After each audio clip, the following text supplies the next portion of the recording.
Hello, and welcome to another episode of Intune.training, the place to learn how to use Microsoft Intune, the Stephen Adams Show, with Ben, the intern, and special guest, Cathy Moya.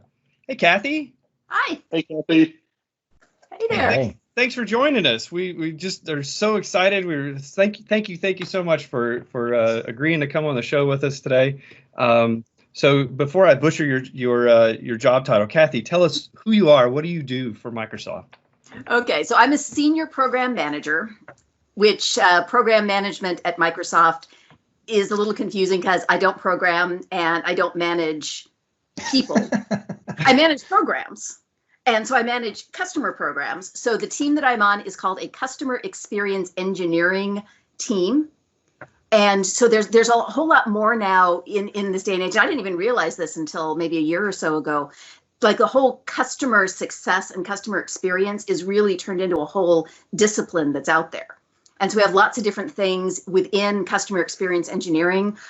We have, for example, we have Intune supportability, which is not the people that you're talking to when you just pick up the phone or start a support case. It's the people that things get escalated to. Okay. And it also has people like Max, who runs our Intune sup alias, if you've seen that on Twitter. Okay, so, yeah, yep. It's Max out there, pounding out those answers, right. checking things out. So, if you have a support case that's stuck, it can kind of jump up there and he can help figure out how to unstick things. Let's see what else. We also have our fabulous customer acceleration team, our cats, which Stephen is one of our cats now, which is awesome. Yes, I am. And, the way that I think about it is Intune is a subscription. And a couple years ago, many years ago now, we could tell that people weren't installing it. The usage wasn't there a long time ago. And so they said, well, we need to help people use it. So they basically spun up this whole amazing force of really smart people who would show up on your doorstep and say, here, let us deploy it with you. And so now that's grown. And then we also now have the fast track program, which is also in our customer experience engineering. So even if you don't have enough licenses that will show up on your doorstep, we'll still stand there on the phone with you and help you get it deployed. So just go to fasttrack.microsoft.com, operator standing by. We also have our partner team because our partner ecosystem is really important to us. And so we have some awesome people who are working really closely with the partners to give them the kind of support they need. And, doing things like our Inspire conference. And then we have our little team, which is Customer Connection. And so we have a lot of different programs that are all very focused on people and getting our engineers talking, the people who are writing the code, talking to the customers who are using the code. And we figured that's really the best way to make good products. Whoa, wait a second. You just said something that just completely differs from anything that the internet says about the way that Microsoft writes their software. You mean your engineers actually talk to customers and care what they think? Now, you guys know, because you know David James, right? Yeah. And David's out there talking to people. Yep. I think he talks to customers more than he gets to talk to his own family. That guy is just, he really wants to go out there and feel what's going on. And he gets his engineers out there too. So he really does. I see that at Moa. Yeah. At MMS, it's fantastic. Yes. Yeah. He, we were on a call with him on one of the virtual meetups recently, and he was, talking about how he's really disappointed about his travel. He doesn't get to travel to go to see all the customers and go and be, because that it really is it's not when you're on stage that you're getting that feedback. It's when you're, after hours just sitting and having those chats and having that FaceTime with people. And I mean, I've seen him do it, and I've participated in it. It's fantastic being able to know that you're talking to a guy who is going to take that back and actually use that feedback to improve the product. And and you can just go to a conference or get on a call where he's going to be on and just talk, ping him on Twitter. He responds all the time. It's amazing. Exactly. Yeah. And I think we have other people who are doing some of that, maybe not as publicly, and we're working to get them a little bit more public, a little bit more, the FaceTime. Sure. But, one of the things I love about being in Brad Anderson's org is, yeah, the whole connect with customers thing. I mean, Brad's been doing that for decades. Yeah. So, Totally. there's always been a lot of support for that.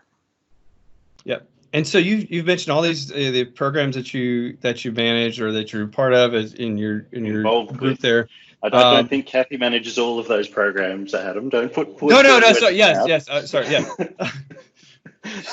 Otherwise, But the Cathy wouldn't be general- sleeping. Right.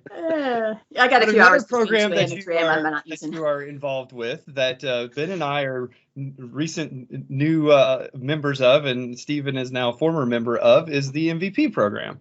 Yes. So let's just chat about that for just a minute, because I mean we're still new to it. We're still figuring it out. Like, oh, what do we? Yeah, I'm Okay, very now much still figuring it out. got this piece of glass on my desk. What does this really mean? What are we doing? So tell us. I mean, so what is an MVP? How do you become one? And what does that mean to Microsoft? What is what is that relationship like? What are just talk about that a little bit. Okay, so a long time ago, some people, before I was at Microsoft, looked around and said, hey, we have these people who are doing awesome things with the community. We should recognize them in some way. And so, the official kind of seal of approval became the most valued professional, or MVP. And there's a website, mvp.microsoft.com, where you can go and it tells you more about that. And it's not unique. I know other companies have different ways of recognizing customers who are exceptional, leaders in the community, really helping people get the most out of the product. So our MVP program at Microsoft has been around, I think I remember we did the 25th anniversary a couple of years ago. So I think maybe we're up to 27, something like that.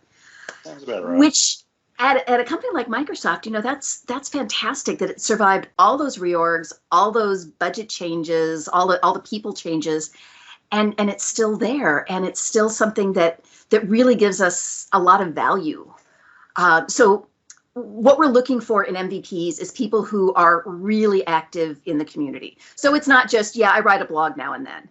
No, it's got to be, we're seeing consistent blog activity. We're seeing consistent speaking. We're seeing people who are answering tons of questions on the different types of forums and news groups and Reddit and whatever that's out there, because we want the people who are really making a difference for our customers. And when we see that, my favorite thing is every month I get new applications to renew. Some months I don't, but there may be applications that come in, and I love it when I can just look at an application and go, wow, this person is doing a lot, like no question. Yeah. And it makes it really easy. And I say, yeah, but sometimes I get applications where it's like, well, okay, they're doing some stuff, and then we have to kind of say, well, and sometimes like countries, we may not have as many MVPs, so we want to make sure that we're building up that area. So we have to think about a lot of different things as we're evaluating it. But really, I want to get people in there. My personal mission statement is helping people understand things better. And what I realized I love about the MVP program is I help you guys understand things better, and you turn around and you help the world understand things better.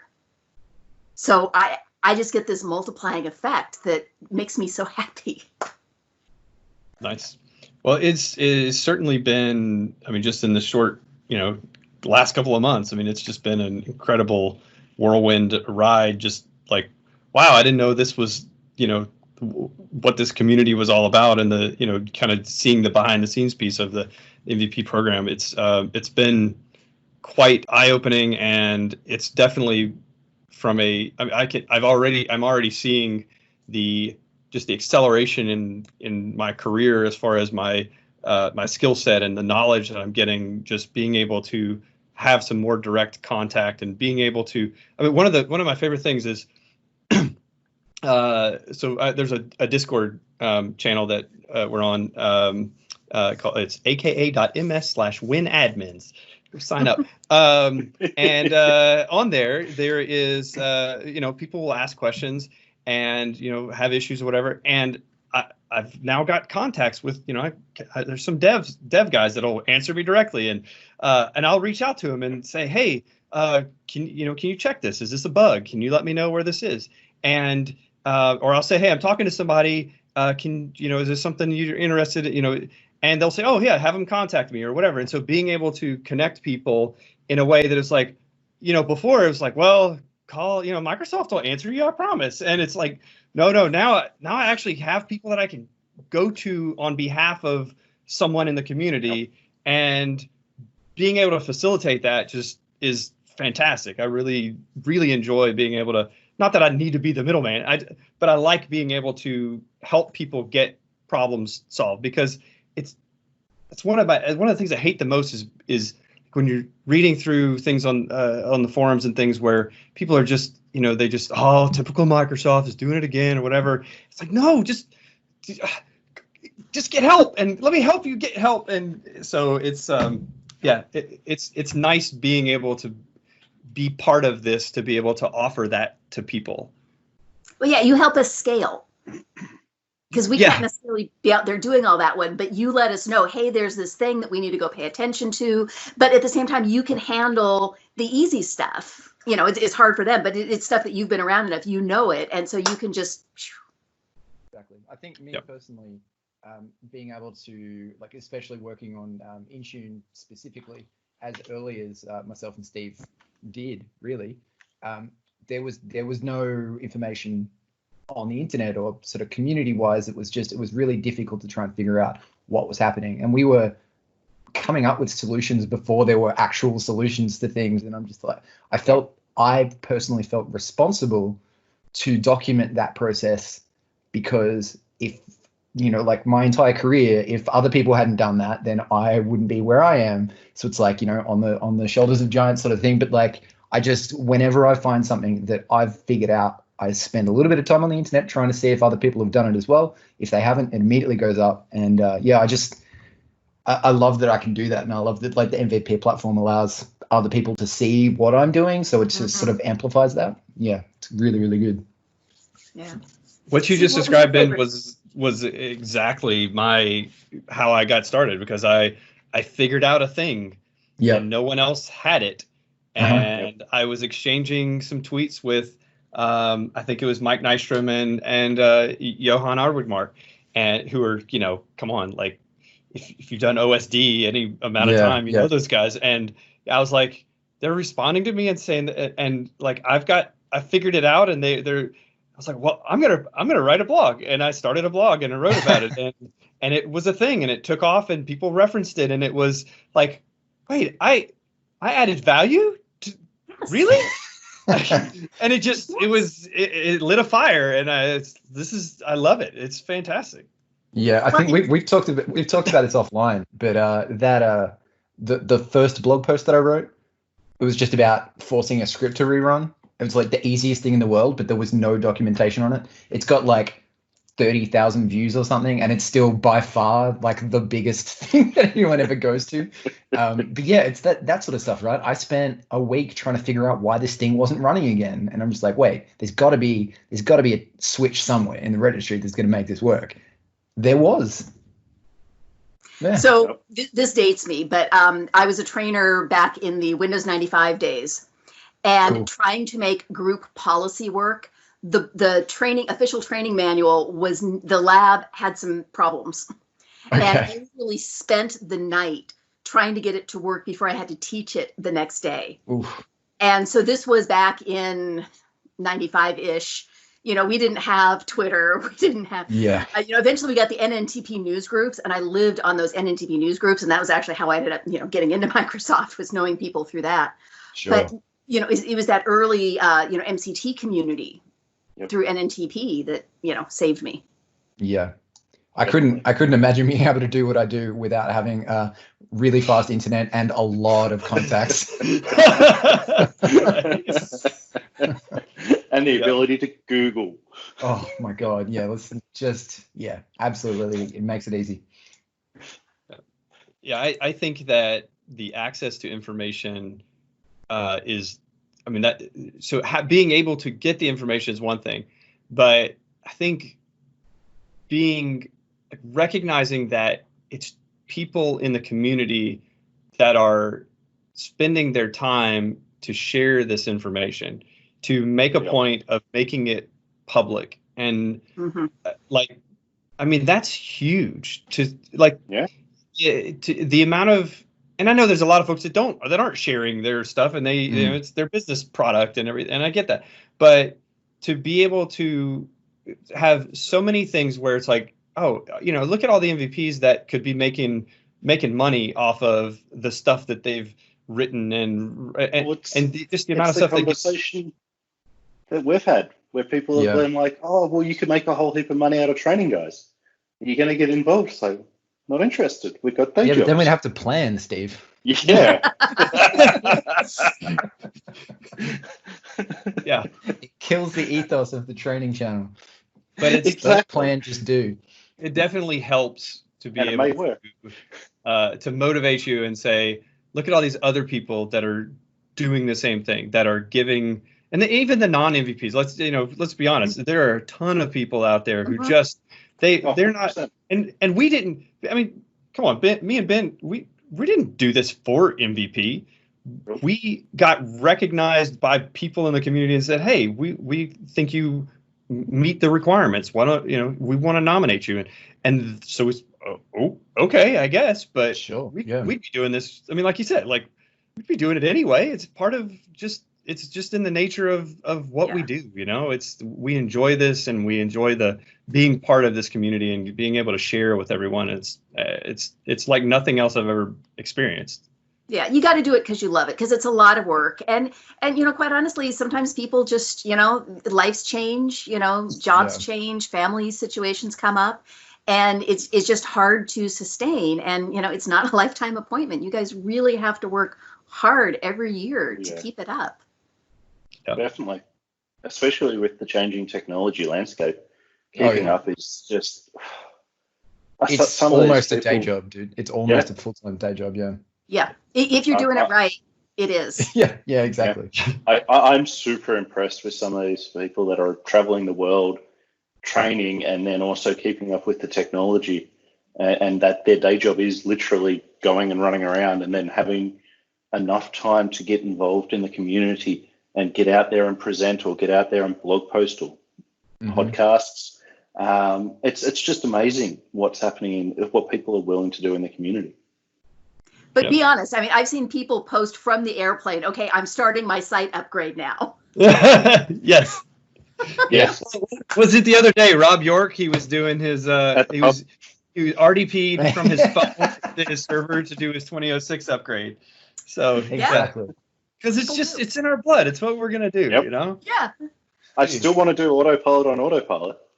I still want to build a computer on autopilot while I'm at 35,000 feet. That would be good. I'm sure we can figure that out. I don't think the airline would be too impressed with me doing it, but I still want to do it just for giggles. Just don't do it on any of the machines on the plane. We're going to all be with you, and we're going to record it as part of an episode. And we're going to there you go. Plane. It would have to be while you're on the plane, Ben. Like literally while you're sitting there on the plane building the computer. Brand new. Picked it up at the duty free. On the way to the airport. On the way to MMS. Yeah, of course. That's right. No, it's the laptop on the way home that I'm going to win at Tips and Tricks. Or it could be Kim's laptop that you found on the plane, Accidentally found. Stephen, you're not eligible for that anymore. You work for Microsoft. I know. Shh. I'll take Ben's. Yeah, okay, fine. We take our anti-corruption and GIFs policy very seriously. Ethics is huge for us. Yes, absolutely. I completely agree. So Cathy, let's transition a little bit, and recently Paul Winstanley, one of the MVPs, so he's, I guess you were episode 20, I believe, on his podcast called Just a Couple of Jerks, and I listened to it, and it was fabulous. I loved it, where he interviewed you and talked a lot about you, and so go listen to the podcast if you want to hear about Cathy's story and more about the things that she does. And I mean, just hearing your background, you got to work on the Windows Phone team for a while. No, I worked on the Windows Phone company portal app. Okay. So before I got my, because we actually had. I didn't listen very well, apparently. Sorry. Yeah, But I worked on mice and keyboards. I worked on this mouse. This is one of the Blue Track mice. Worked on the flat ones, and Nice. Yeah, some fun things. So anyway, go listen to the podcast. It's fantastic. Talked about I love the part I really loved was where he went into people's homes to watch them unbox to see how do you write the document for how to unboxing the product. Like, do I need to write a manual? Do I need to tell them how to use it, or is it intuitive? And like putting that level of detail into the product is that's pretty cool.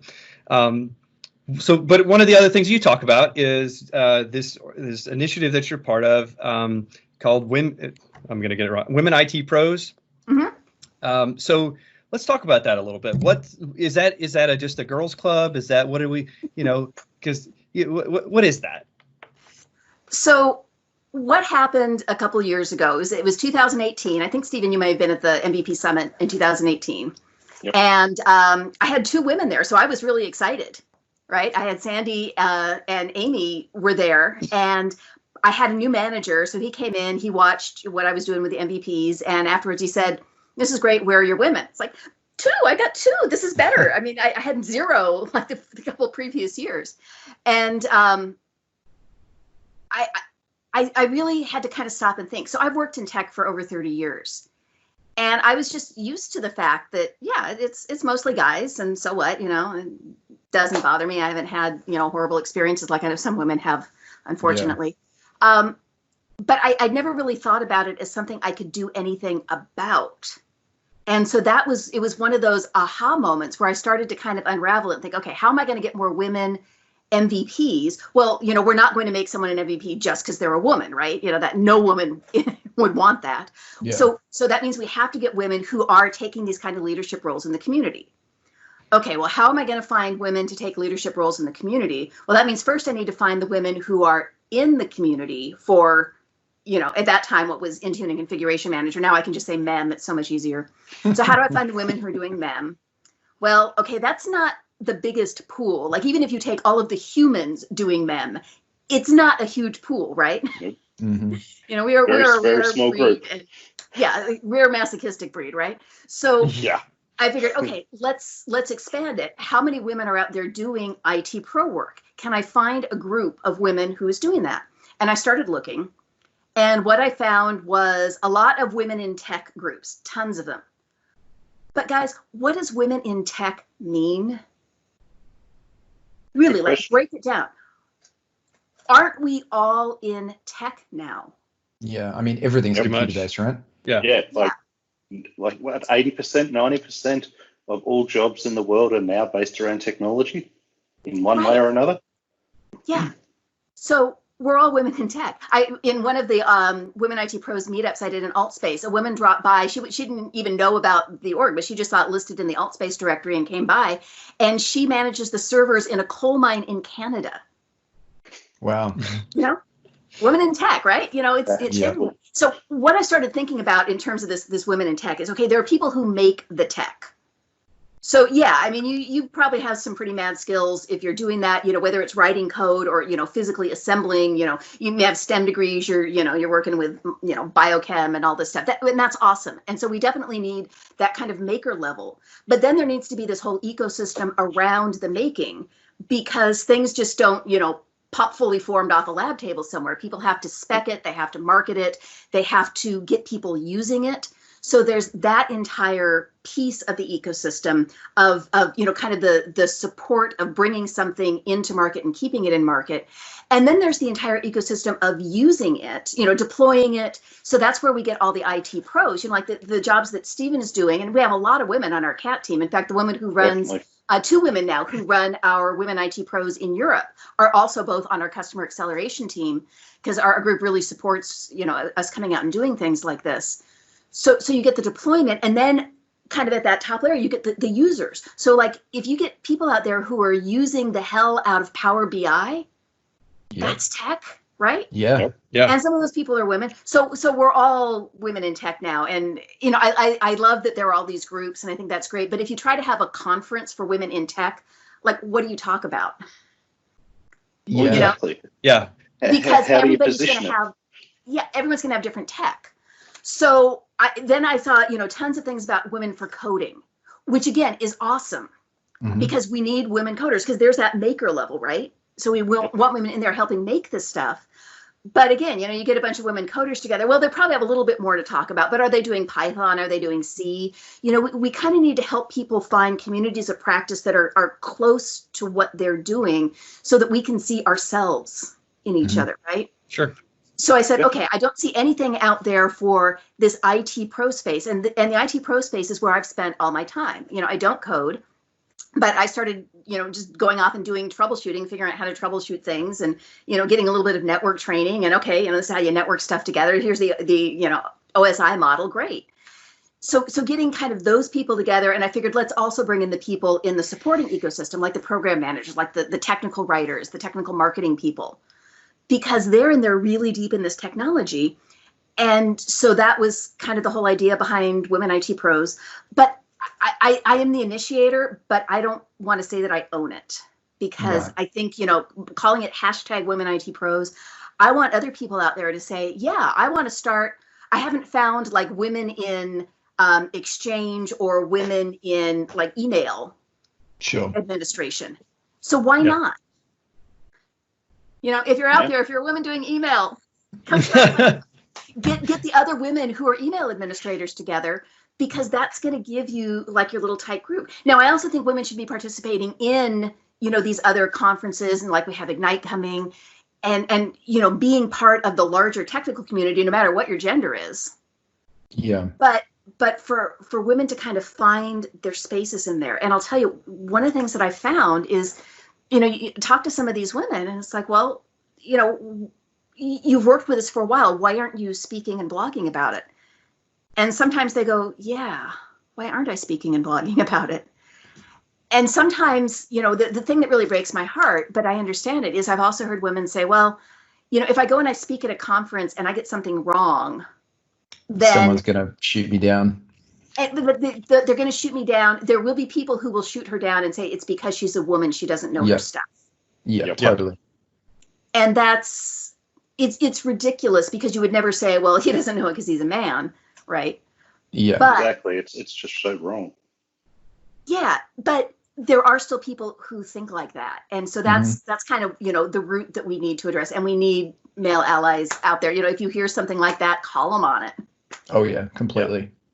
Yep. And so from the male allies perspective, one of the things you mentioned on the podcast with Paul was using the hashtag and using it as a way to not so much promote Women IT Pros, but to invite Women IT Pros to your event that you're having, to alert that community who's, if they're using, if they're following that hashtag and they're seeing, oh, somebody tweeted with that hashtag, let me go check that out. And so inviting them to your event by using the hashtag to show that, please come, welcome to the community.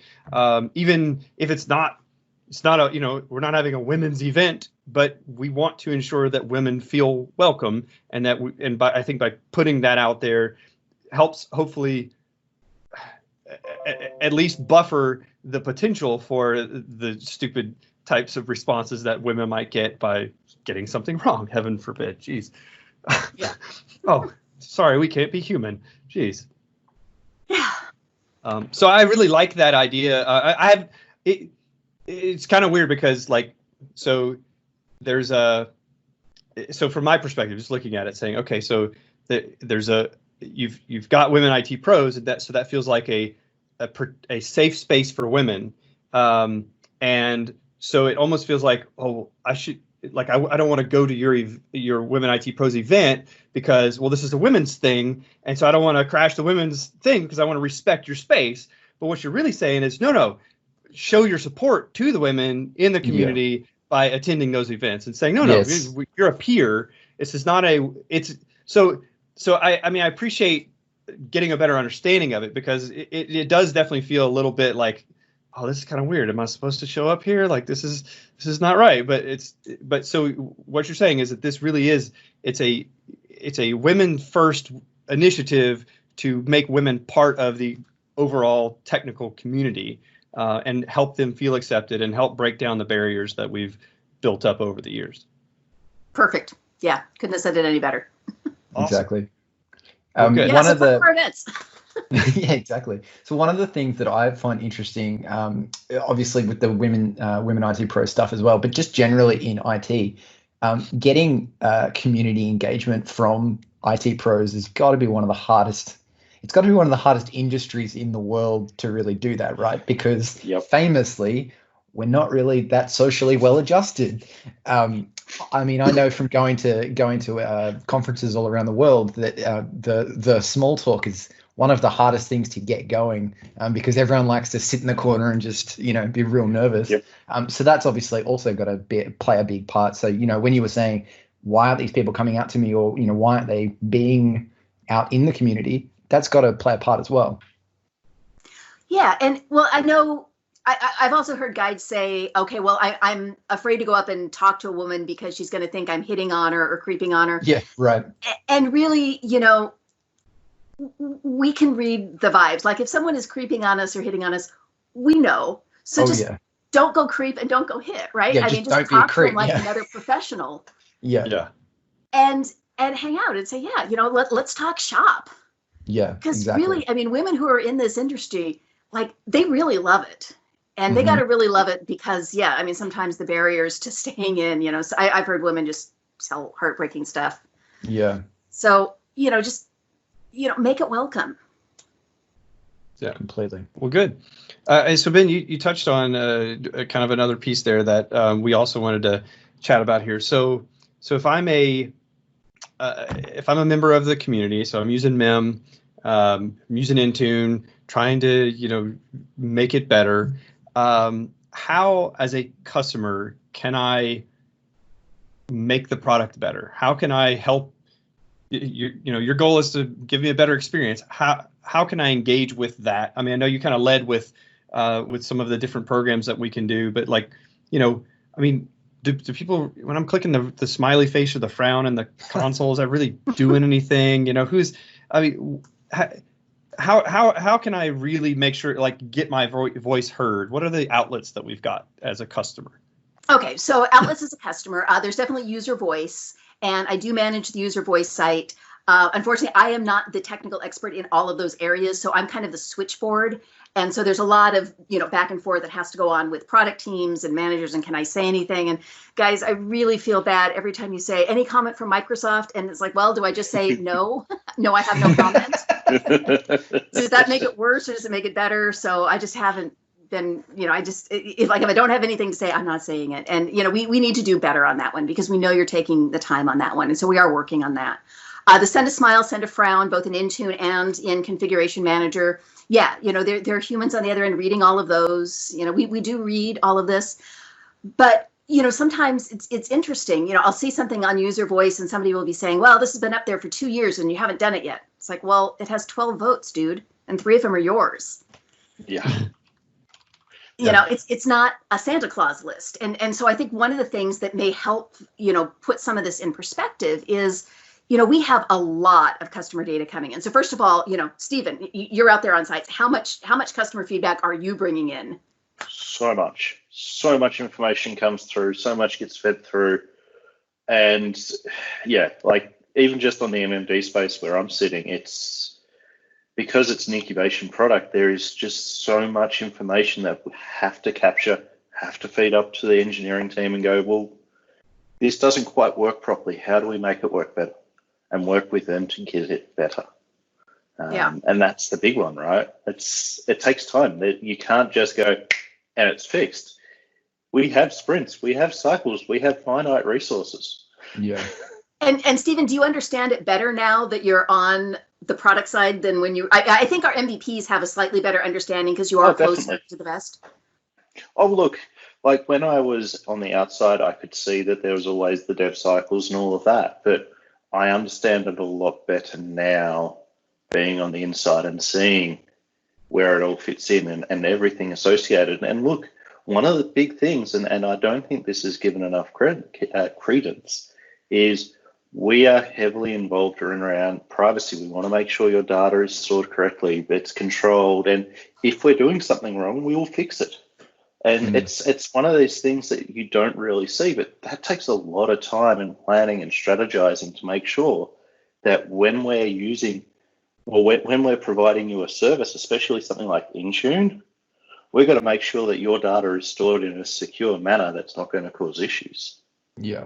And I've been through many privacy reviews at Microsoft. I would rather go to the dentist and have, like a really bad meeting. And it's not that our privacy people are evil. It's just, we are very thorough and we really take it seriously. And security is another thing. So I've been at Microsoft 18 years. I've seen the genesis of things, as we've had the attacks, as we've matured as an organization, and we bake that security in from the beginning. It's not, hey, let's throw a little icing on it. Oh, we got to kind of fix this thing. It is there, and it's serious. And things like that take time. Definitely, 100%. It's funny you say that. There's the ConfigMgr administration service. It uses the role-based administration that you configure in ConfigMgr, and I remember talking to Mark Silvey about it, one of the devs on the team there, and so what you just dropped there, dropping a name?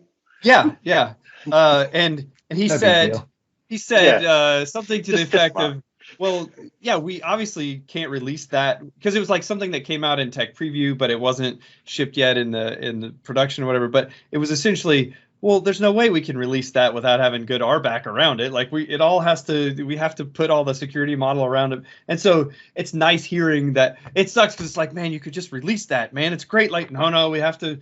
Sorry, we got to lock it down. And so, you guys know how I feel about security. So it's good that someone else is thinking about it. Love security.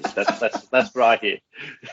So all of this, it's there's overhead in putting together a big complicated product like this. We can't just turn on a dime because we're not just going to throw something out and throw it over the wall and then find out there are all these problems with it later, right? Yeah. So that takes time. Then we have all the different feedback. So there's the CAT team. Now there's the CAT post intent, like after people have bought it. And we also have a pre-intent team that is working on addressing things like sales blockers, like things that are not in the product and are blocking major customers from deploying. Yep. Sure. So there's that whole piece coming in. Then there's the whole supportability piece. Because remember I said we got people, like our Intune Ceph guy, Max, out there. So he's bringing in all of this feedback about, hey, people are having problems with this particular thing. And then we got the partner feedback coming in. And then you have all of our customer programs. So our MVPs, the people who are very close to us. We have other different customer connection programs where we would normally bring customers on campus. Now we're doing a lot of co-design with them virtually. And, just some really amazing things happen there. So that's all feedback. So, the feedback is just like this huge antenna coming in. So then we have to look at all this. We have to sort it out. We have to prioritize it. We also have priorities that come from Microsoft as a whole. And so we need to figure out how are we being good citizens with Office and with Windows and, the rest of the M365 ecosystem. Because M365 is not just a marketing thing we're going to slap on and sell this. No, I mean, it really is making these products work together. Yeah, in a cohesive 100%. way, yeah. So cohesive and secure way. Yeah. Sure. So it takes time. If I had a magic wand and I could just grant every wish, I still wouldn't necessarily grant every wish on user voice because, some of the things on there, quite honestly, just don't make sense. And some of it's, it's one company's opinion or they got their little slice there. Yep. But it's looking at all of these in a very large context and saying, okay, what can we do? What concrete data? And sometimes we do reach out to people on user voice and say, okay, you gave us this feedback in the comments. We have a question about it. Like, what do you actually mean by that? Or, can we talk to you? Can we do a focus group? Can we get some more connection there? So, these are all different ways that we can, that people can help and just being part of social media, tuning into things. So if we do throw a poll out there. Cool. Now, one of the interesting things that we're going to be doing is trying to get a little bit closer. We have these great communities where, we have some strategic customers that we're very close to. We have our MVPs we're very close to, but we also want to get closer still to just, the average everyday admins that are out there. So we have several insiders programs at Microsoft. We have the the Windows Insiders, and secrets here. We're going to be starting an insiders community for Microsoft Endpoint Management, and that's not just the Microsoft Endpoint Manager product, but there's a lot that goes into this endpoint management space. Mm-hmm. And so we want to have a place where we can get a little bit closer to customers. We can kind of have a pool of people that we can talk to, and also just so we can do some kind of fun stuff. Because, I really love the community. I love going to an event like MMS and just seeing the passion around this product. Definitely. It tears me up a bit to see how much people care about this. And I want our engineers to see that, and I want them to experience it, even if we can't put all of them on a plane to MMS or a plane to Ignite, when Ignite physically happens again. So, now that we're doing things virtually, how can I connect people more? So just watch, for things about this insiders community. We'll be telling you more. We'll figure out some ways to get the word out, to get people in there. But you definitely, follow things on Twitter. I'm on Twitter, CXP Cathy, CXP CATHY. Our MVPs will all know about it. They'll be able to help you find your way in there. That's it. Absolutely. Definitely.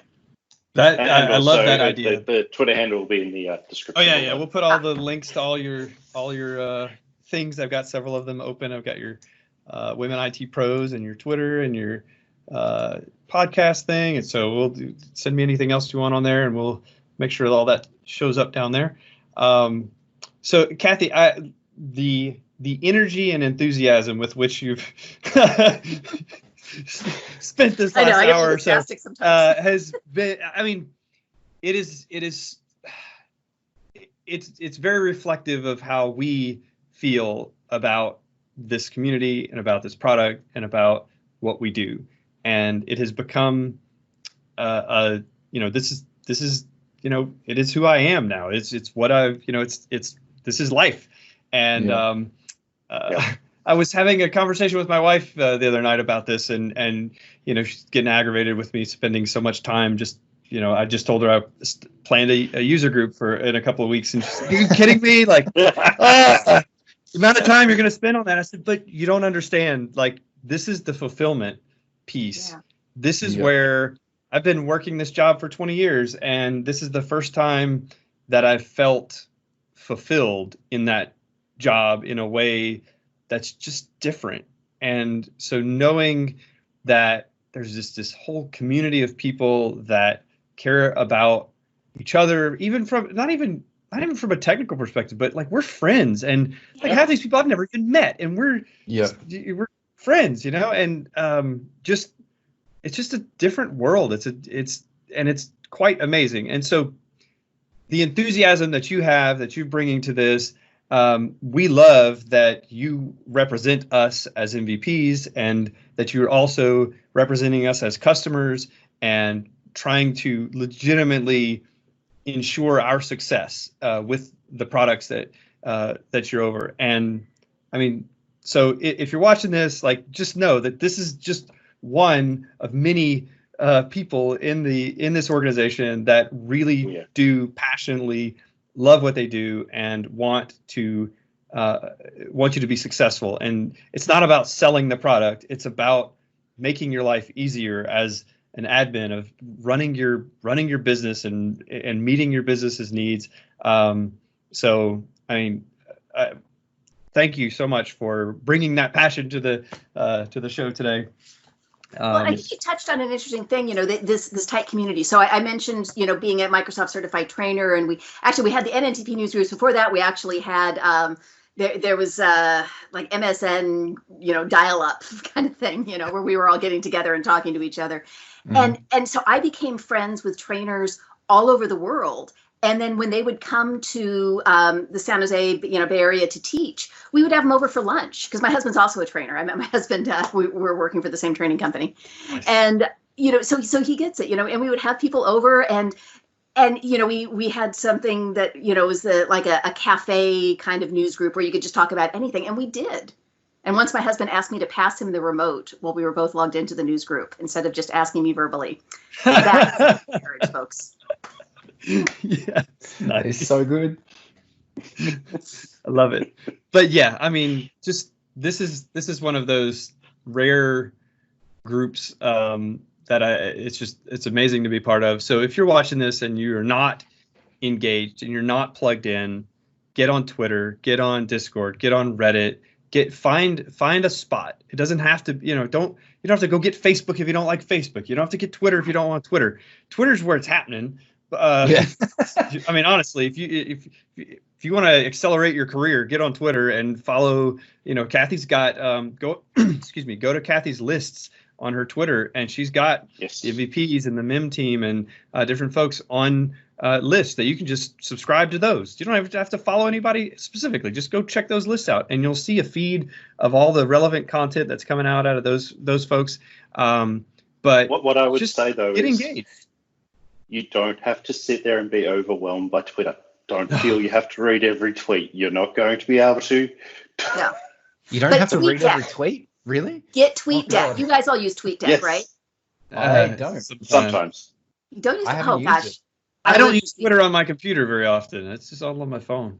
Oh yeah. See, I live for TweetDeck. I got all my little columns there, so you can set up TweetDeck and just throw my list into your columns, and then you got everybody. Right. It's really easy. Yeah, sweet. Okay. I use Twitter as my bookmarks, so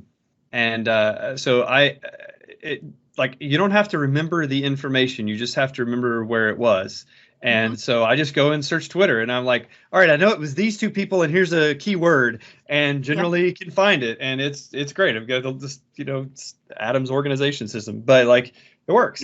But I mean, I've talked to so many people that don't like, I don't want to do social media. I'm like, it's not social media, it's career, it's helping you. It's helping you keep on top of what's coming and what bugs there are and all these things. Like when when ConfigMgr comes out with a new release, there's bugs, right? Not very many, but there's some. Sorry, DJM, but there are.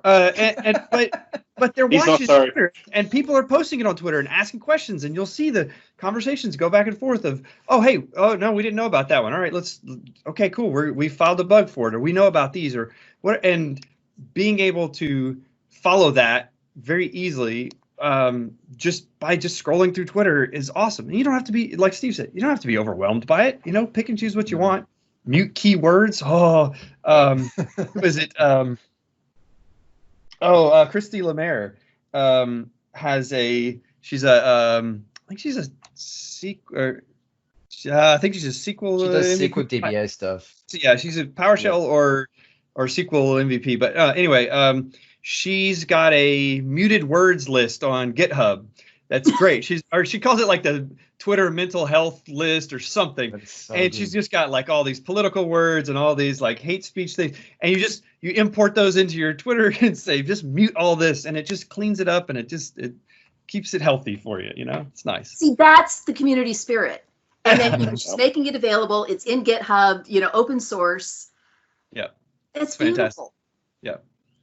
So anyway, become part of the community, because there's tons of people just like Cathy out here that we just want to. Like all of you. We just want to be friends and talk shop. That's it. Yeah.